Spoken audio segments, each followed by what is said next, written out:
ಬೀದರ್ನಲ್ಲಿ ಮಹಿಳಾ ಮೀಸಲಾತಿ ಜಾರಿಗೆ ಆಗ್ರಹಿಸಿ ಭಾರೀ ಪ್ರತಿಭಟನೆ ನಡೆಸಲಾಯಿತು.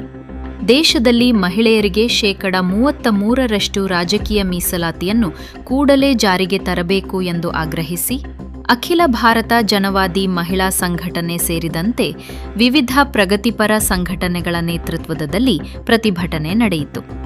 ನಗರದ ಜಿಲ್ಲಾ ಉಸ್ತುವಾರಿ ಸಚಿವರ ಕಚೇರಿ ಪಕ್ಕದಲ್ಲಿ ನಡೆದ ಪ್ರತಿಭಟನೆಯಲ್ಲಿ ನೂರಾರು ಕಾರ್ಯಕರ್ತರು ಭಾಗವಹಿಸಿ ಕೇಂದ್ರ ಸರ್ಕಾರದ ವಿರುದ್ಧ ಆಕ್ರೋಶ ವ್ಯಕ್ತಪಡಿಸಿದರು.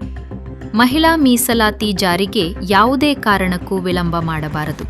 ದಶಕಗಳಿಂದ ಮಹಿಳೆಯರು ಹೋರಾಟ ನಡೆಸುತ್ತಿದ್ದರೂ ಇದುವರೆಗೂ ನಿರೀಕ್ಷಿತ ಫಲ ಸಿಕ್ಕಿಲ್ಲ ಎಂದು ಪ್ರತಿಭಟನಾಕಾರರು ಅಸಮಾಧಾನ ವ್ಯಕ್ತಪಡಿಸಿದರು. ದೇಶದ ಜನಸಂಖ್ಯೆಯಲ್ಲಿ ಅರ್ಧದಷ್ಟಿರುವ ಮಹಿಳೆಯರಿಗೆ ರಾಜಕೀಯದಲ್ಲಿ ಸಮಾನ ಅವಕಾಶ ಏಕೆ ನೀಡುತ್ತಿಲ್ಲ ಎಂದು ಪ್ರಶ್ನಿಸಿದ ಪ್ರತಿಭಟನಾಕಾರರು, ಮಹಿಳೆಯರಿಗೆ ರಾಜಕೀಯ ಪ್ರಾತಿನಿಧ್ಯ ಹೆಚ್ಚಿಸುವ ನಿಟ್ಟಿನಲ್ಲಿ ಸರ್ಕಾರ ಕೂಡಲೇ ಅಗತ್ಯ ಕ್ರಮ ಕೈಗೊಳ್ಳಬೇಕು ಎಂದು ಒತ್ತಾಯಿಸಿದರು. ಸ್ವಾತಂತ್ರ್ಯ ಬಂದು 78 ವರ್ಷಗಳು ಕಳೆದರೂ ಮಹಿಳೆಯರಿಗೆ ಪೂರ್ಣ ಪ್ರಮಾಣದ ರಾಜಕೀಯ ಪ್ರಾತಿನಿಧ್ಯ ದೊರೆತಿಲ್ಲ.